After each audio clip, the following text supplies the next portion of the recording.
আসসালামু আলাইকুম। প্রচণ্ড গরম। তো এখানে বসেছিলাম একটা বাগানে। আমার হাতে এই যে মাটি দেখা যাচ্ছে। এই মাটি নিয়ে আমরা কয়জন ভাবি? তো এই মাটি আমি যখন হাতে নিলাম তখন আমার একটা কথা মনে পড়লো যে এই মাটি থেকেই শুরু, এই মাটিতেই শেষ। কি অদ্ভুত না, এই মাটির মধ্যে কি আছে? কিচ্ছু নেই।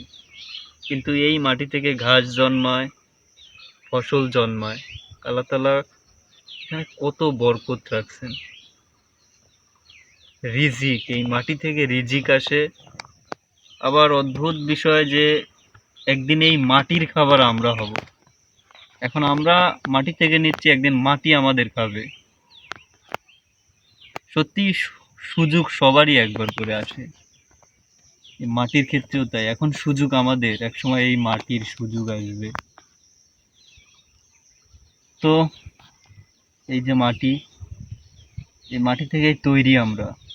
মাটি পচা দুর্গন্ধযুক্ত মাটি থেকে। আর আমাদের কত অহংকার, এই একজনের জমি দখল করে নিচ্ছি, বনের সম্পত্তি দিচ্ছি না, মারধর করতেছি, মানুষের সাথে খারাপ ব্যবহার করতেছি। একবারও বুঝতে চাইতেছি না যে মাত্র 60-70 বছরের জিন্দেগি, এ খুব সামান্য, একদম সামান্য। এই মাটি ডাকতেছে, যে কোনো মুহূর্তে চলে যেতে হবে।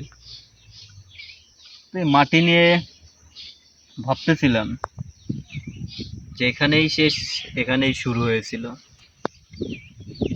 এই মাটি নিয়ে আসলে কেউ ভাবে না। যাই হোক, ভালো থাকেন, সুস্থ থাকেন। আসসালামু আলাইকুম।